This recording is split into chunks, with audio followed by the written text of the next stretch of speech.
तो किसका होगा मंगल? मंगलवार को काउंटिंग होना है, लेकिन इससे पहले मैं आपको बता दूं कि मनोज सैनी आपसे बात करेगा तमाम सारे मुद्दों पर और समझेगा आपके लिए, दर्शकों के लिए बहुत कुछ हम लेकर आए हैं। क्योंकि चुनाव की हर खबर यदि आपको देखना है तो आपने i24 को देखा, लेकिन यदि सटीक नतीजे पाना है तो भी i24 के साथ जुड़िएगा। लेकिन किसका होगा मंगल? दरअसल मध्य प्रदेश में 28 सीटों पर उपचुनाव होना है और गिनती का जो वक्त है अब कम रह गया, यानी उल्टी गिनती शुरू हो गई है। कुछ घंटे बाद जब आप और हम होंगे तो बात कर रहे होंगे इसको लेकर कि आखिर कौन बढ़त बनाए हुए है, कौन पीछे चल रहा है। 28 सीटों पर उपचुनाव है। उन उपचुनाव को आप देखिए, इस समय तैयारियां की गई है। अलग अलग जो मतदान केंद्र बनाए गए थे, उसके अलावा अब जो जहां मतगणना केंद्र है उस पर तैयारियां की गई है। भारी प्रशासनिक व्यवस्थाएं हैं, खासकर चंबल में और ग्वालियर में जहां वोट की गिनती होना है वहां अलग तरह की तैयारियां की गई है। तो ये देखिएगा आप, और वादों और दावों के बाद हर किसी को नतीजे का अब इंतजार है। और इस इंतजार के बीच में अब ये भी दिखाई देगा कि किसकी धड़कनें तेज होने वाली है। क्या सिंधिया समर्थक नेताओं की साख दांव पर है इस चुनाव में? खाते में किसकी कितनी सीटें जाने वाली है? और इसके अलावा ये भी देखने को मिलेगा कि सबके अपने अपने गणित हैं, समीकरण हैं, पर मतगणना केंद्र को लेकर अलग रणनीति। स्ट्रांग रूम के बाहर भी सुरक्षा के पुख्ता इंतजाम किए गए हैं। साथ ही भारतीय जनता पार्टी और कांग्रेस के जब नेताओं से बात कर रहे हैं तो उन्होंने अपने अपने कंट्रोल रूम बनाए। उन कंट्रोल रूम में पल पल की जानकारी तो होगी, लेकिन यदि कहीं तकनीकी रूप से या कानूनी रूप से कुछ होता है तो वकीलों की एक टीम तैयार की गई है। तो 15 महीने कांग्रेस की सरकार रही, उसके बाद जो हुआ मध्य प्रदेश में वो आपने देखा। सरकार भारतीय जनता पार्टी की है। बीजेपी का ऐसा दावा है कि सरकार यथावत रहेगी, चाहे कुछ भी हो जाए, सरकार तो भारतीय जनता पार्टी की ही रहेगी। लेकिन इस बीच सज्जन वर्मा ने भी कुछ कहा है और अरविंद भदौरिया ने, तो पहले सुनिएगा।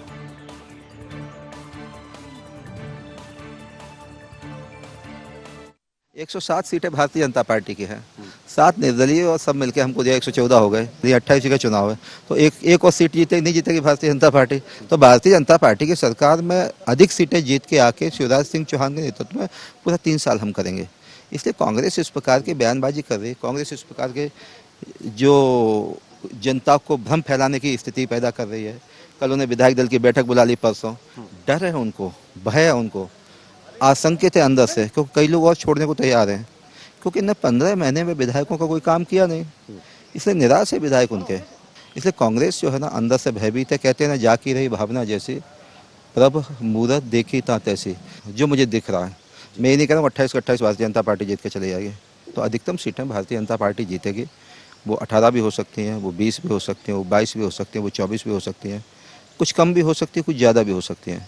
इसलिए कल ये तय है कि शिवराज जी पूरे 3 साल तक मध्य प्रदेश के मुख्यमंत्री करके भारतीय जनता पार्टी के सरकार चलेगी, निरंतर चलेगी। कांग्रेस अडिग है, जनता का बल हमारे साथ है, इसलिए हम बोल रहे हैं कि सरकार कल कांग्रेस की बने। कांग्रेस अडिग है, जनता का बल हमारे साथ है, इसलिए हम बोल रहे हैं कि सरकार कल कांग्रेस की बने। तो चलिए, आप देख रहे थे दोनों नेता इस वक्त कह रहे थे, क्या कह रहे थे वो भी आपने सुना। और इस दौरान 8 बजे से काउंटिंग शुरू हो जाएगी और काउंटिंग के बाद 28 सीटों पर उपचुनाव होना है, मतगणना होना है। अलग अलग स्ट्रांग रूम बनाए गए, तैयारियां की गई है। अरविंद भदौरिया और सज्जन वर्मा को आप सुन रहे थे, वो दोनों भी ये कह रहे थे कि चुनाव में जीत हम हासिल करने वाले हैं, सरकार हमारी बनेगी। सबके अपने जीत के दावे हैं, लेकिन बहुत दिलचस्प है कि अरविंद भदौरिया ने यह माना है कि 18 भी हो सकती, 20, 22, 24 कुछ भी हो सकती, यानी कम भी सकती, बढ़ भी सकती। लेकिन साफ गोई से उन्होंने ये मान लिया कि 28 तो नहीं होगी। तो जाहिर है कि चुनाव जब 2 पार्टियां लड़ती है तो ये कैसे संभव है कि 28 की 28 सीटें कोई जीत जाए, पूरी की पूरी कोई सीटें जीत जाए। लेकिन दावे दोनों ही तरफ से दिखाई दे रहे थे। उन दावों के बीच में ये सच्चाई भी आपके सामने। तो चलिए, हमारे साथ इस वक्त हमारे ब्यूरो चीफ आकाश जोड़ रहे हैं, हम उनसे बात कर लेते हैं। और साथ में संदीप मिश्रा भी रहेंगे, हम उनसे भी बात करेंगे। आकाश, क्या कहेंगे, किस तरह की तैयारियां हैं? आप देख रहे थे, सज्जन वर्मा से भी आपने बात की है। उसके अलावा जो चीजें अब दिखाई दे रही है, क्योंकि अब काउंटडाउन का कुछ घंटे बचे हैं, काउंटडाउन शुरू हो गया है काउंटिंग का, लेकिन इस काउंटिंग के काउंटडाउन में कौन कौन डाउन है और कौन कौन अप है? जी बिल्कुल मनोज जी, यही देखने वाली अहम बात है कि कौन कौन काउंटडाउन की जो उल्टी गिनती शुरू हुई है मतगणना के लिए, उसमें कौन अप रहने वाला है और कौन डाउन, ये तो कल ही पता चलेगा। लेकिन ये साफ है, क्योंकि अगर हम बात करें तो बहुत ही कम घंटे रह गए हैं। अगर हम देखें 12 घंटे के आसपास का जो समय है वो अब तकरीबन रह गया है। दोनों ही दल इसको लेकर अभी भी रस्साकसी करते हुए दिखाई दे रहे हैं। और दिखाई भी क्यों ना दे, क्योंकि साफ तौर पर मध्य प्रदेश के सत्ता का भविष्य तय करेगा ये बाई इलेक्शन का परिणाम, कि किसको जो है कौन आने वाले समय में मध्य प्रदेश की सत्ता पर विराजित होगा। यही कारण है कि दोनों ही दल अभी भी दावे करने से पीछे नहीं है। दोनों ही दल अपने अपने तरीके से इसको लेकर दावे करते हुए नजर आ रहे हैं। सबसे पहले अगर मैं बात करूं विपक्ष की, कांग्रेस की, तो कांग्रेस जिस तरीके से लगातार 28 सीटों पर वक्त बदलाव के नारे के साथ नजर आई थी और लगातार कह रही है टिकाऊ बिकाऊ के नारे के साथ पूरा बाई इलेक्शन कांग्रेस ने लड़ा, तो कुछ उसी तरीके से कांग्रेस का दावा है कि जो चुनाव परिणाम होंगे वो सबके लिए चौंकाने वाले होंगे। लेकिन अगर हम बीजेपी की बात करें तो बीजेपी की क्या स्ट्रेटेजी, हम संदीप से समझेंगे। हमारे जो संवाददाता हैं बीजेपी देखते हैं। संदीप, क्या लग रहा है कि किस तरीके से क्या स्थिति लग रही है बीजेपी में, खासतौर पर बाई इलेक्शन को लेकर, क्योंकि कल मतगणना होना है, किस तरीके की तैयारी? देखिए, भारतीय जनता पार्टी पूरी आश्वस्त है सरकार को लेकर के, अपने उम्मीदवारों को लेकर। अगर हम तैयारी की बात करें भारतीय जनता पार्टी प्रदेश कार्यालय में, तो वहां पर एक कंट्रोल रूम का निर्माण किया गया है, जिसमें कल मुख्यमंत्री शिवराज सिंह चौहान, बीजेपी प्रदेश अध्यक्ष बी डी शर्मा सहित बीजेपी के सभी जो वरिष्ठ पदाधिकारी हैं वो मौजूद रहेंगे। पल पल की खबर लेंगे सभी 28 विधानसभा सीटों की, कहाँ किस तरह की स्थितियां हैं, कितना मतदान अभी मतगणना हुई है, ये सारी चीजों की जानकारी फीडबैक लिया जाएगा। उसके अलावा अगर हम बात करें तो कुछ जगहों पर उम्मीद, जिस तरह से कांग्रेस पार्टी ने भी बात कही थी, विवाद की कुछ स्थितियां हो सकती हैं, तो उन चीजों को भी बारीकी से खंगालने के लिए और उनकी जानकारी लेने के लिए, उसके लिए भी अलग से पैनल तैयार किया गया है भाजपा की ओर से, ताकि किसी भी तरह से कोई अप्रिय स्थिति निर्मित होती है तो उससे जल्दी से जल्दी निपटा जा सके। ये तो बात हुई तैयारियों की मतगणना को लेकर, लेकिन जिस तरीके से दावे हो रहे हैं, अभी भी दावे देखने को मिल रहे हैं। कांग्रेस 28 सीटों पर दावा कर रही है, लेकिन बीजेपी भी दावा जरूर कर रही है। लेकिन जिस तरीके से अरविंद भदौरिया जो मध्य प्रदेश के सहकारिता मंत्री, उनका भी बयान निकलकर सामने आया, क्या लग रहा है बीजेपी को, क्या सीटें कम हो सकती हैं? क्योंकि जिस तरीके से लगातार पहले 28 का दावा और अब इस तरीके से बयान आना। देखिए, भारतीय जनता पार्टी का स्टैंड बदला है। जब मतदान हुआ था तब 28 सीटों का क्लीन स्वीप के दावे हो रहे थे, लेकिन धीरे धीरे वो स्टैंड बदला, बयान बदले, नेता धीरे धीरे करके कहना शुरू हुए कि 28 के 28 जीतना तो मुश्किल है किसी भी पार्टी के लिए। और जब परसों एग्जिट पोल आए, अलग अलग संस्थाओं ने, एजेंसियों ने किए, उसके अलावा भारतीय जनता पार्टी का भी एक निजी एग्जिट पोल आया जिसमें करीब 15 सीटें भारतीय जनता पार्टी जीतती नजर आ रही है। तो अब कुल मिलाकर भारतीय जनता पार्टी ये मानने लगी है कि हम 20 से अंदर हैं, यानी कि 15, 16, 18 तक भारतीय जनता पार्टी अब बयां कर रही कि 15, 18 सीट तक हम आराम से जीतेंगे, हमारी सीट सरकार बची रहेगी, क्योंकि उनको महज 9 सीटों की जरूरत है, दरकार है। लिहाजा उनको इस बात में भाजपा, लेकिन ये भी पूछिएगा आकाश संदीप से हम अगर 15, 18 सीटें कितने लोग और आने जाने की तैयारी में है, क्योंकि अब काउंटडाउन शुरू हो गया जिसका हम जिक्र कर रहे हैं, आप दोनों से बात कर रहे हैं। लेकिन आप भी बताइए और संदीप से भी पूछिएगा कि कितने लोग कांग्रेस के संपर्क में हैं और कितने बीजेपी के, क्योंकि चर्चाएं खूब तेजी से चल रही है। और अरविंद भदौरिया यदि साहब गोई से ये कह रहे हैं कि सरकार हमारी बन रही है। आपको याद होगा कि लोटस जब हुआ तो लोटस के बीच में सबसे ज्यादा मुख्य भूमिका नरोत्तम मिश्रा, मंत्री जो है डॉक्टर नरोत्तम मिश्रा, और अरविंद भदौरिया की रही थी। और अरविंद भदौरिया बड़े ही साफ सुथरे ढंग से कह रहे थे कि 28 तो नहीं आएगी, 18, 20, 22 कुछ भी आएगी। पर कांग्रेस क्या कह रही है? जी बिल्कुल, कांग्रेस की अगर दावे की बात करें तो जिस तरीके संदीप भी बता रहे थे कि बीजेपी जो है मानकर चल रही है कि 15 से 16 सीटें बीजेपी की जो एग्जिट पोल में भी दिखाई गई हैं और बीजेपी के आंतरिक सर्वे में भी आई हैं कि 15-16 सीटों पर बीजेपी जीत हासिल कर सकती है। यही कारण है बीजेपी ने स्टैंड जरूर बदला है। लेकिन कांग्रेस की अगर हम बात करें तो कांग्रेस अभी भी कहीं ना कहीं मनोज जी आश्वस्त नजर आ रही है और ऐसा लग रहा है कि कांग्रेस के पास कोई जादुई चिराग है जिसके भरोसे कांग्रेस लगातार ये दावा कर रही है कि उसके लिए जो है कल का तारीख जो है काफी महत्वपूर्ण रहेगी और जो परिणाम है वो अप्रत्याशित होंगे और कांग्रेस की जीत के होंगे। हालांकि कांग्रेस के भी तमाम जो मंत्री हैं, जैसे जादुई चिराग की आप बात कर रहे हैं, जादुई चिराग तो पहले भी था और ये कह रहे थे कि सरकार 5 साल के लिए बनी है, बनी रहेगी, चलेगी। बीच में क्या हुआ, 22 टूटकर चले गए। कहीं ये चिराग ऐसा ना हो, बहुत ज्यादा कई दफा उम्मीदें करना, अतिरेक की जो बातें करना, ये कहीं गड़बड़ ना हो जाए। वास्तव में तैयारी कर रखी क्या कांग्रेस? जी बिल्कुल, अंदरूनी तौर पर जरूर कांग्रेस की तैयारी है मनोज जी, और यही कारण है कि हमने देखा है पीसीसी चीफ कमलनाथ, जो संगठन कांग्रेस का अभी तक केडर बेस नहीं हुआ करता था, बीजेपी का कार्यकर्ता जो बूथ तक दिखाता था, बूथ से लेकर संगठन की पूरी संरचना बीजेपी में दिखती थी, वो इस बाय इलेक्शन में, क्योंकि अगर आम चुनाव होता तो बात अलग होती, लेकिन बाय इलेक्शन में कांग्रेस ने ये चुनाव जो है आम चुनाव की तरह लड़ा है, बूथ स्तर तक, सेक्टर प्रभारी मंडलम तक बनाकर जो है कार्यकर्ताओं की पूरी फौज तैयार की है। तो निश्चित रूप से साफ तौर पर बताता है, और कहीं ना कहीं कमलनाथ के लिए यहाँ पर दो बड़ी चुनौतियां हैं, क्योंकि यहाँ पर सीधे तौर पर सिर्फ कांग्रेस नहीं, कमलनाथ का राजनीतिक कैरियर भी जो है दांव पर है। यहाँ पर करो या मरो की स्थिति में कांग्रेस और कमलनाथ है, यही कारण है कि कमलनाथ अब किसी भी तरीके से मौका नहीं देना चाहते, और यही कारण है कि लगातार, क्योंकि अगर हम बात करें अंदरूनी तौर पर, खुद जो है कमलनाथ 2 दिनों तक दिल्ली में रहे, कल देर रात वो जो है दिल्ली से लौटे हैं, उसके बाद आज भी सुबह से लगातार उनके निवास पर बैठकों का दौर चल रहा है, और ये जो बैठकें हैं वो लगातार फीडबैक को लेकर। आप दोनों आकाश बने रहिए थोड़ी देर मेरे साथ, संदीप को भी रोक के रखिएगा, मैं लौट रहा हूं, जरा एक प्रतिक्रिया ले लूं। भारतीय जनता पार्टी और कांग्रेस से भाजपा से मेरे साथ राजपाल सिंह सिसोदिया जोड़ रहे हैं। राजपाल जी बहुत स्वागत है, और साथ ही कांग्रेस के प्रवक्ता दुर्गेश शर्मा जी भी जोड़ रहे हैं। चलिए सबसे पहले दुर्गेश शर्मा जी के पास ही चलता हूं। दुर्गेश शर्मा जी, अब क्या तैयारियां हैं? हम ये भी देख रहे थे, सज्जन वर्मा जी कह रहे थे कि हमने तमाम वकीलों की टीम को तैयार कर लिया कि कहीं कुछ गड़बड़ हुआ तो फिर कानूनी लड़ाई के लिए भी तैयार है, तो क्या ऐसा कुछ अंदेशा है? साहब, ये भारतीय जनता पार्टी है जिसका चरित्र ही कहता है षड्यंत्र, और षड्यंत्रकारी कभी ईमानदारी से कोई काम करते नहीं है। इसलिए हर तरह की तैयारी जो भी संविधान में, लोकतंत्र में हमको मिली हुई है ताकतें, उनका उपयोग करते हुए हम जनता की सेवा करने के लिए और जनता के नेतृत्व करने के लिए तैयार हैं। जी राजपाल जी, षड्यंत्र दिख रहा है, अभी भी आप लोग नहीं मानोगे, बोल रहे हैं षड्यंत्र करेंगे। मनोज जी, मैं खुद एडवोकेट हूँ, मैं भी वकालत करता हूँ, और मेरे ऑफिस में वही आता है जो किसी न किसी न्यायालय से या किसी न किसी अधिकृत निर्णयकर्ता के निर्णय से व्यथित होकर आता है या हार कर आता है। तो सज्जन वर्मा जी का ये कहना कि हमने वकीलों की टीम तैयार कर ली, मतलब उनने हार मान ली है। अब कांग्रेस हार मान चुकी है, ऐसे नहीं, ऐसे किसी तरीके से उन्होंने उस बात की स्वीकृति देने का काम कर दिया है। वास्तविक में तो भारतीय जनता पार्टी मध्य प्रदेश के अंदर अपना विश्वास जनता के जनमानस में फिर से अर्जित करने में सफल हुई है, और वो परिणाम कल आप देखेंगे। नहीं, लेकिन हम देख रहे थे, अरविंद भदौरिया जी से मेरी खुद की बात हुई है, तो वो ये कह रहे थे कि मैं ये दावा नहीं करता कि 28 आएगी, उन्होंने कहा 18 आएगी, 20, 22 कुछ भी आएगी, पर सरकार हमारी बन रही। तो ये दावा थोड़ा सा, एक तरफ बीजेपी के अन्य लोग कह रहे थे 28 आएगा, और अरविंद भदौरिया जी तो वही नेता है जो लोटस में भी काफी चर्चित रहे थे, जिनका नाम भी खूब चला था। तो क्या वो ये मानकर चले, चंबल ग्वालियर से भी वो आते हैं, तो क्या कहीं कुछ लग रहा है कि अब जो 28 थे उसमें कुछ कमी आने वाली?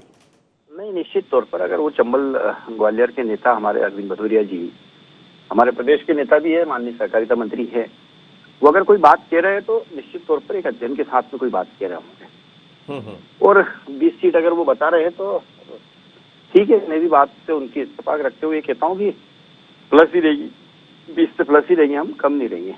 जी दुर्गेश शर्मा जी, अरविंद भदौरिया जी ये कह रहे थे कि 18 से 20, 22 कुछ भी हो सकता है, लेकिन सरकार यदि 2 भी आई तो भी सरकार हमारी बनेगी। कांग्रेस का क्या गणित? कांग्रेस का गणित जनता के विश्वास का गणित है, और जनता ने कांग्रेस को 28 में से 28 सीटें दे दी हैं। भारतीय जनता पार्टी के नेता ये जान रहे हैं कि उनके पास में सीटें नहीं हैं, इसलिए चुनाव के चलते ही नरोत्तम मिश्रा जी ने कहा था कि हमें तो सिर्फ 1 सीट चाहिए। आज वे बोल रहे हैं 1 सीट चाहिए, तो भैया इसका मतलब ये है कि ये मानते हैं कि इनको 1 मिलेगी। हम कह रहे हैं 1 भी नहीं मिलेगी, और आप निश्चित पराजय के साथ में मध्य प्रदेश में से बाहर होंगे।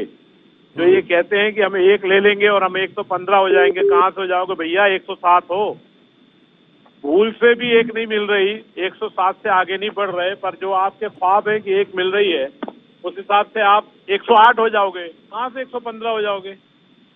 बाकी के कोई आपके बंधुआ मजदूर थोड़ी है, वो स्वतंत्र हैं, वो अपने क्षेत्र के विकास के लिए एक सच्चे आदमी के संग जाएंगे, और सदैव वो पहले सच्चे आदमी के संग थे और फिर भी रहेंगे। मतलब आपको कोई गणित लगाने की जरूरत ही नहीं पड़ेगी? कोई गणित जरूरत नहीं साहब, भरोसा है, विश्वास है जनता पर, और जनता ने सरकार बनाने का निर्णय ले लिया है, तो सरकार बनने जा रही है। राजपाल जी, सरकार बनने जा रही, सरकार बनने का आप भी कह रहे हैं, आपके नेता भी सब दावे कर रहे हैं, पर मान लीजिए कहीं कुछ ऐसा हो गया जैसा बहुत उत्साह में है कांग्रेस। देखिए, कांग्रेस उत्साह में है, वहां तक अच्छी बात है, उत्साह में रहना चाहिए। उत्साह के बिना जीवन कैसे जिया जाएगा।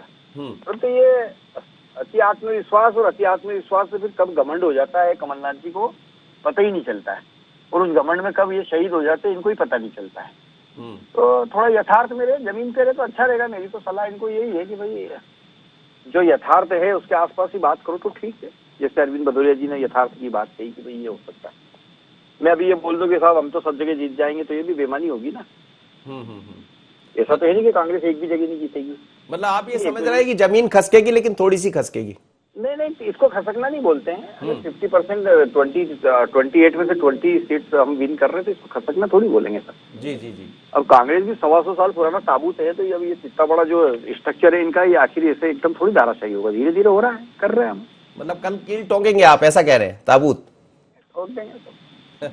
दुर्गेश शर्मा जी वो कह रहे हैं ताबूत है और इसमें कील ठोकेंगे हम, पर वो ये भी कह रहे हैं कि हम अति उत्साह में भले ना बोलें, जो यथार्थ है वो बोल रहे हैं। हिंदुस्तान है, यहाँ ताबूतों में कील ठोकने वालों को जनता कहाँ पहुंचाती है ये सबको मालूम है। यहाँ पर ईश्वर के भरोसे चला जाता है। यहाँ इन जैसे ताबूत में कील ठोकने वालों को लोग बाग उनके घर पहुंचा देते हैं सही ठिकाने पे। मध्य प्रदेश के अंदर जनता ऐसे षड्यंत्रकारियों को, जिन्होंने लोकतंत्र की ताकत को खंडित करने का प्रयास किया, जिन्होंने मध्य प्रदेश के अंदर षड्यंत्र करा है, उसका जवाब मध्य प्रदेश में इनको माकूल मिल रहा है और पूरे देश के लिए जवाब मिल रहा है। भविष्य में ये षड्यंत्र ना करें, इसलिए इनको जनता आगाह भी कर रही है कि अब यहीं से सीख लो। जो ये आपने षड्यंत्र करे हैं, जिस षड्यंत्र के दम पे देश में आप राज कर रहे हो, वो खत्म हो रहा है, सिमट रहे हो। कांग्रेस की बात कर रहे हैं, बिहार में सिमटने जा रहे हैं। इससे पहले ये कह रहे थे गुजरात के अंदर 100-150 पार, मध्य प्रदेश में कह रहे थे 200 पार। जहां देखो वहां ऐसी बातें करते हैं। अच्छा, ये एग्जिट पोल भी कुछ कह रहे हैं दुर्गेश जी? एग्जैक्ट पोल से कोई मतलब ही नहीं था, हमको पोल पे भरोसा है और पोल जनता ने करा है, और जनता के बोलों को पहले इन्होंने धोखे से खरीदा है, लूटा है। जनता अपने चीज की संपत्ति को लूटने वाले को जवाब देने जा रही है। चलिए आप बने रहिए दोनों मेहमान मेरे साथ। सीधा चलूंगा मैं आकाश के पास। आकाश, आप मेरे साथ जुड़े हैं? आकाश, मैं यही आप कांग्रेस को भी सुन रहे होंगे, दुर्गेश शर्मा जी को। वो कह रहे हैं कि हम तो 28 की 28 सीटें जीतने जा रहे हैं, लेकिन एक तरफ भारतीय जनता पार्टी का जो भी दावा है। मैं ब्रेक में जाने से पहले आपसे ये कह रहा था कि संदीप आपके साथ बने। संदीप से ये पूछिएगा कि जो सीटें कम दिखाई दे रही, थोड़ी बहुत इधर उधर जो बातें हुई है, लेकिन बड़ी बात यह है कि यदि कुछ होता है तो क्या उसकी तैयारी भी भारतीय जनता पार्टी ने कर रखी? जैसे हम सुन रहे थे, सबनानी कह रहे थे कि वकीलों को उन्होंने भी बुलाया, तो उनको वकील बुलाने की क्या जरूरत पड़ रही?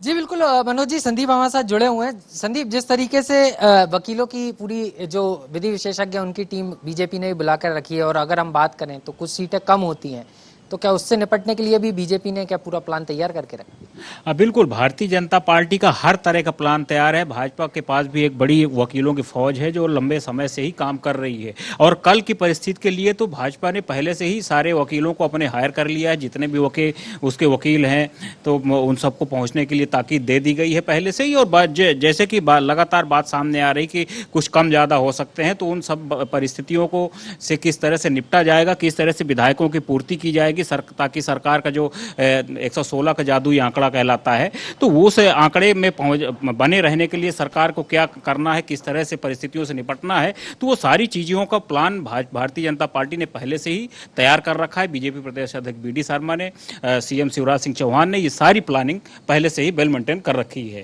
जी बिल्कुल मनोज जी, बीजेपी की तो जो है पूरी तैयारी है, और जिस तरीके से संदीप भी बता रहे थे कि प्लान ए और बी परिस्थिति कोई भी हो, जिस तरीके से अरविंद भदौरिया भी जो है दावा कर रहे थे कि सभी प्लान तैयार है, सरकार बीजेपी की रहेगी, तो बीजेपी की पूरी तैयारी यहाँ पर नजर आ रही। और कांग्रेस का प्लान? जी हालांकि दुर्गेश जी कह रहे हैं किसी प्लान की जरूरत ही नहीं है, हमें किसी गणित बनाने की जरूरत नहीं है। जी बिल्कुल मनोज जी, अगर दुर्गेश जी जरूर इस बात को कह रहे हैं कि उन्हें प्लान की जरूरत नहीं, लेकिन कांग्रेस ने भी सी प्लान बनाया, और इस सी प्लान को लेकर कांग्रेस जो है, कई कांग्रेस के नेता भी नहीं समझ पा रहा है कि कमलनाथ ये कर क्या रहे हैं, और कमलनाथ का काउंटर प्लान है। और कमलनाथ ने सीधे तौर पर यही कारण रहा कि मतगणना के 2 दिन पहले वो दिल्ली भी गए थे, राष्ट्रीय नेतृत्व से उनकी मुलाकात हुई थी, वहां बैठ के की तमाम जो मध्य प्रदेश में घटनाक्रम रहा है अभी तक, मतगणना के पहले तमाम चीजों को उन्होंने उनको बताया है और उसके बाद वो दोबारा से भोपाल लौट आए हैं। भोपाल में उनके निवास पर अभी भी बैठकों का दौर चल रहा है। सज्जन सिंह वर्मा, पूर्व विधानसभा अध्यक्ष एनपी प्रजापति, तमाम जो उनकी कोर टीम है उनके साथ रोजाना देर रात तक बैठकर बैठकें कर रही है और मतगणना को लेकर जिस तरीके से बीजेपी ने तैयारी की है उससे कई ज्यादा तैयारी कांग्रेस ने की है, क्योंकि कांग्रेस के पक्ष में है और खुद पीसीसी चीफ कमलनाथ इसको लेकर ज्यादा एक्शन में नजर आ रहे हैं। चलिए, बहुत बहुत धन्यवाद आप दोनों का। लेकिन वापस चलता हूं मैं राज्यपाल जी के पास। दुर्गेश जी भी है, उनसे भी समझूंगा सी प्लान क्या है। राज्यपाल जी, आप सुन रहे थे दुर्गेश शर्मा जी को, वो ये कह रहे थे कि ये षड्यंत्रकारी हो आप लोग, लेकिन उन्हें षड्यंत्र का इंतजाम भी कर रखा। और वो ये भी कह रहे हैं कि हमें किसी गणित के बिठाने की जरूरत ही नहीं है, क्योंकि 28 की 28 सीटें जीतकर हम आ रहे हैं, क्योंकि दल बदलू और ये तमाम तरह के जो नारे चले हैं वो असर कर गए, ऐसा वो कह रहे हैं। अब ठीक है, कल तक की गलतफहमी मुगालते अगर पाल के रखते हैं दुर्गेश जी और कांग्रेस, तो ठीक है, मुगालते में रहे हो, यथार्थ से दूर भगना चाहते हैं और 100 में से 100 स्वयं प्रश्न करके आता है, उत्तर दे के आता है जो प्रश्नों के, वो स्टूडेंट भी 100 में से 100 नंबर आ जाएंगे, इसको लेके आसान्वित नहीं रहता है। पर ये जनता के उत्तरों को जो है ये बताने का काम कर रहे हैं, तो हो सकता है इनका कैलकुलेशन हो कुछ। और मैं नहीं समझता हूँ कि कांग्रेस का कोई बहुत अच्छा परफॉर्मेंस रहा है इस चुनाव के अंदर, सिवाय जो लोग इनको छोड़ के गए उन लोगों के बारे में दुष्प्रचार और छाती माथा पीटने के अलावा इन्होंने चुनाव में कुछ करा नहीं है। इसके अलावा अगर ये उपचुनाव में अपना कोई विजन बताते जाके जनता के बीच, तो शायद ये थोड़ी बहुत सीटें जीत जाते। सिवाय गद्दार गद्दार बोलने से लोग चिढ़ने लगे थे। अगर किसी खुददार व्यक्ति को कोई गद्दार बोलेगा तो सुनने वाला भी एक बार, दो बार, चार बार सुनेगा, उसके बाद वो कहेगा अरे यार इनके पास कुछ है तो नहीं, ऐसे ही कुछ तो भी आके चिल्लापो कर रहे हैं। तो इनकी चिल्लापो लोगों ने सुनना बंद कर दी थी आखिरी में तो। और इनका मानसिक संतुलन तो इतना बिगड़ गया था कि ये वोट मांगने के बजाय उम्मीदवार को दामाद बनाने की बात कर रहे थे। कमलनाथ जी की सभा हुई थी आगर के अंदर, नकुलनाथ जी ने उसमें संबोधित करा था, तो वो विपिन वानखेड़े जो कांग्रेस के उम्मीदवार थे उनको खड़ा करके बोलते हैं कि ये दामाद है, ये दूल्हा है, और आगर की जनता कमल पंजे का बटन दबा के इनको दामाद बना ले। तो ये दामाद बनने आए थे कि विधायक बनने आए थे कि क्या बनाने आए, ये कांग्रेस ही नहीं समझ पा रही। कुछ तो भी चल रहा है। लेकिन बीजेपी समझ गई क्या सब? भारतीय जनता पार्टी तो जीत रही है, समझ गई, इसीलिए तो जीत रही है। जनता की नब्ज को समझने का हमने काम किया है, जनता के विश्वास को जीतने का काम किया है। मुख्यमंत्री जी की संवेदनशीलता है। 1980 में भारतीय जनता पार्टी ने अपनी यात्रा जब प्रारंभ करी थी और जो वचन दिए थे, जिन विचारों को लेकर काम शुरू करा था कि राम मंदिर बनाएंगे, 370 हटाएंगे, जब हम बहुमत में आए तो हमने वो करने का काम किया। तो आज विश्वास अर्जित हुआ, लोग हम पे भरोसा करने लगे, चाहे मध्य प्रदेश की जनता हो चाहे दुर्गेश शर्मा जी, वो भारतीय जनता पार्टी। दुर्गेश शर्मा जी जवाब दे दीजिएगा, आपने सब कुछ सुन लिया होगा। साहब, ये मजाक की बातें करने वालों को और हास्यास्पद स्थिति में रहने वाले जो थोड़ा मानसिक संतुलन जिनका बिगड़ गया, उनकी किस बात का जवाब दूं? जी, राम मंदिर किसने बनवाया? न्यायालय ने। 370 में मान सकता हूं कि सदन से इन्होंने हटा दिए, बिल्कुल सही है। तो क्या ये कश्मीर में काश्मीर पंडितों को विस्थापित कर पाए?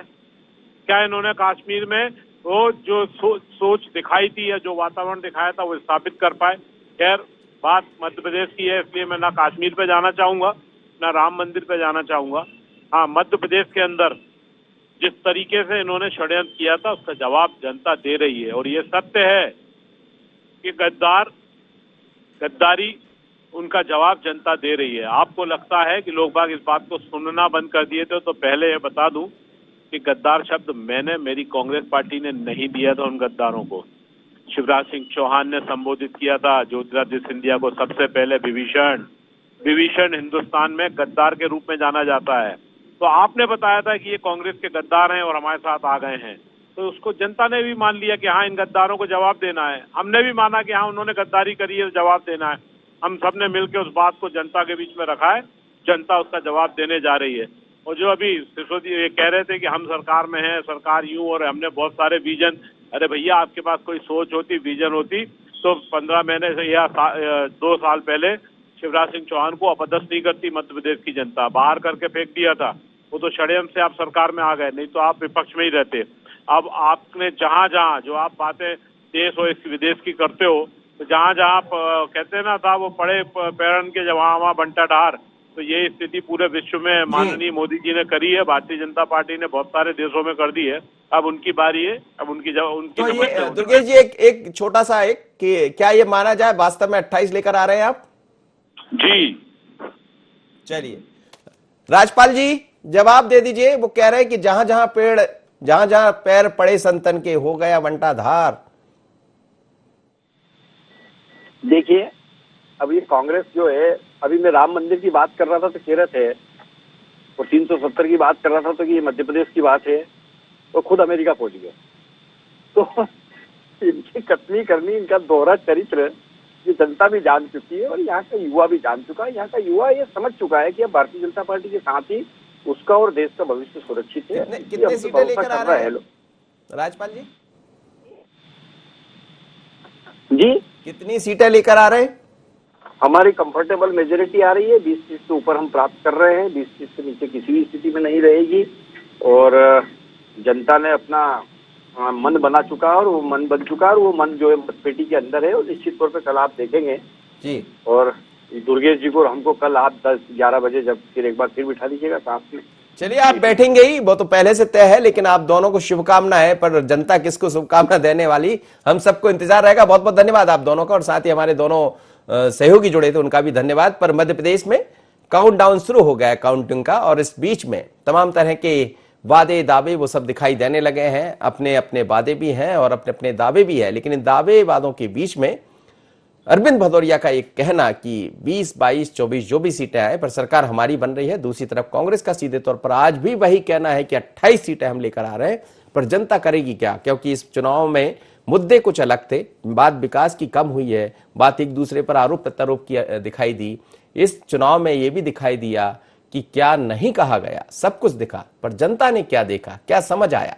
तो ये यदि आपको देखना है तो IND24 देखते रहिए, क्योंकि सुबह 7 बजे से फिर हम आपके साथ होंगे और अभी भी लगातार चुनाव को लेकर तरह तरह की नई नई खबरें आपसे प्रस्तुत करेंगे, आपके सामने आएंगे। पर सच की आवाज IND24 7 बजे सबसे पहले सटीक आपको दिखाई देगी। आज के मतगणना, जब मतगणना आपके सामने हो रही होगी तो सटीक परिणाम क्या है, तो सिर्फ और सिर्फ IND24। मुझे दीजिए इजाजत, बने रहिए IND24।